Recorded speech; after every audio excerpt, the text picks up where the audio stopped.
time for another video log, and I've been gaming 3 times this week. So Monday at the New Zealand Arms. This is a regular Monday slot that we have.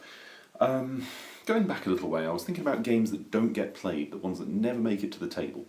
I've got far too many of these, and they're all good games. That's the worst bit. So we organised between ourselves to play a game of Civilization, because Civ never gets played. So we stacked up a 3-player game in the end. It was using some of the expansion bits from Fame and Fortune. Or Fame and Fortune? Yes. I can never remember if it's Fame and Fortune or Fate and Fortune. I think it's Fame and Fortune. Anyway, the expansion. So we all had expansion civs just through luck of the draw. They're not very well balanced. Yeah, they're a little messy.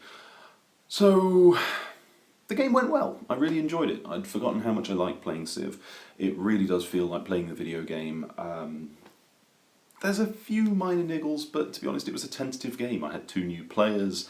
Everybody was just kind of feeling stuff out, and I went for economics and lost to a military victory, which was a bit of a shame. The 3rd player was trying to get culture, and the military flattened him. So yeah, it was fun. I like the way you can build up your text. Coins, everybody seems to say that coin is a really easy, economics is an easy victory, but I kind of stalled. I got to a point where I felt like I didn't have anywhere else to get the coins from. I suppose I could have changed my strategy slide. There were some things I didn't do so well. But I'm still enjoying Civ, and I'm glad I got it to table. It is a long game. It is like 45 minutes to an hour per player, I think. And ironically, I had to go back and look at my own videos to teach me how to play the game, because I'd forgotten. So that was Monday. Then Wednesday at Spirit Games in Burton-on-Trent, my local gaming shop. I went there with no games. I decided to go along and take nothing with me and try and get to play something I'd not played before.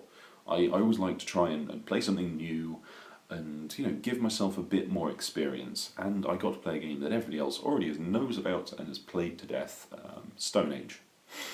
Stone Age is alright. I liked it. It's a worker placement game. I like worker placement games. The problem with it there's 2 problems. One, the game length is incredibly variable. It could end potentially in 7 turns, or it could actually end in like 28 turns. Yeah, I'm not keen on its kind of timer mechanism. It's way too variable. But the game didn't really outstay its welcome. I did enjoy it. It was fun. And I quite like little caveman meeples. They were quite fun, and it's very well produced. The resources were cool. I like the fact the gold looks like gold, and it's not just cubes. They've actually shaped all of the components a bit, which is nice. That's neat.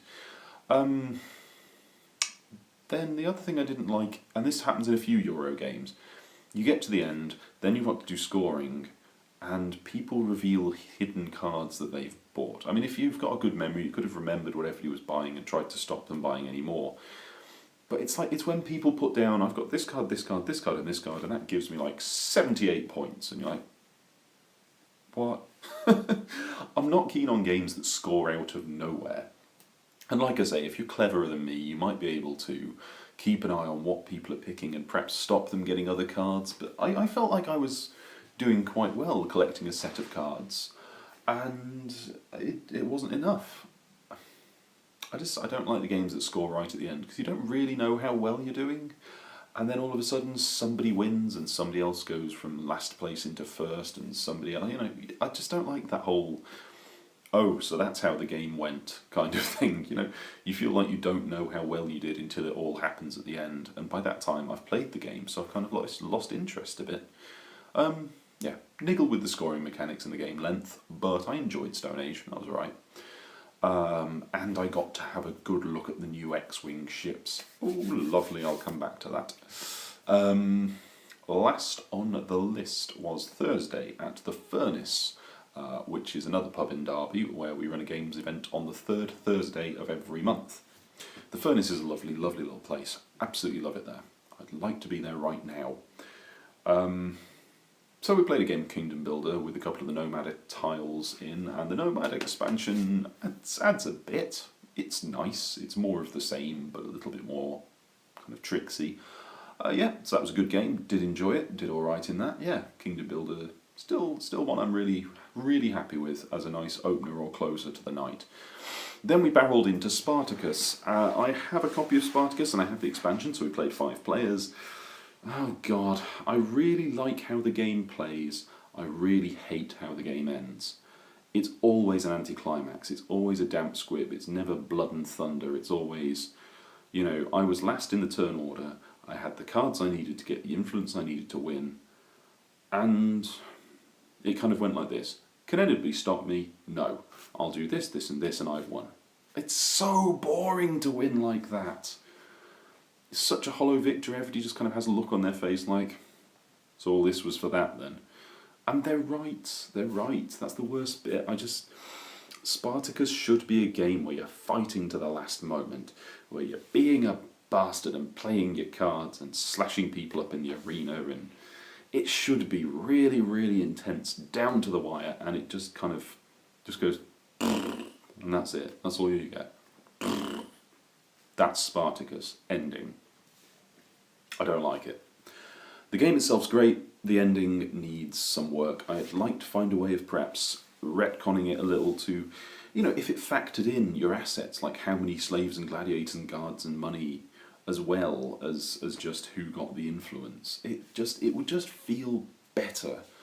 Or maybe if it always ended with an arena fight, like a final fight between the players, meaning that you have to actually have at least one decent gladiator. You'd have to try and keep yourself in fighting trim and not just try for hosting every turn. I don't know, it always feels like the win is cheap. More on that, I'm going to review it soon. Speaking of which, my Giants review is in the works. I just need to do the cutaways and then render it and edit it, and jobs are good. So, other news from this week. Obviously, X-Wing ships, yes. Yes, please, all of them right now. B-Wings, TIE Bombers, the Mouldy Crow from the Expanded Universe, which I don't really know much about, and the Shuttle. Interesting choice. I like it. So now we've got 3 big ships in the game. Spirit Games are doing good prices on big ships, actually. I think 23 quid. Not bad at all. I'm going to buy some. I'm going to buy more. I'm going to buy all of them because it's X-Wing and I'm a real sucker. Also for X-Wing was the Imperial Aces expansion. 2 repainted TIE Interceptors, yes please, and a bunch of new cards. Yeah, I'll take one of those. I'm sure there'll be a Rebel version soon, and I'm guessing A-Wings, maybe B-Wings with that, probably A-Wings. Yeah, I really like X-Wing. I don't get to play it quite as much as I'd like, but I don't know why, because it's like, you can play it on a 3x3 table in like an hour. So yeah, that's exciting things for me. Don't know if there's anything else that's really caught my eye. Everybody's going mental over Pathfinder card game, the Pathfinder RPG card game, but whew, straight over my head. Just, I don't know. It's probably dead good, but I'm just not really interested. So then, yeah, some interesting odds and ends in the world of gaming coming up. But as it stands, that's me for this week. I would like to leave you with a question, answer it if you will. Which game in your collection or games would you really, really, really like to play and you just can't? You can't get the people together, you can't make the time, you don't have the room, whichever reason. Tell me about it, and I shall see you next time.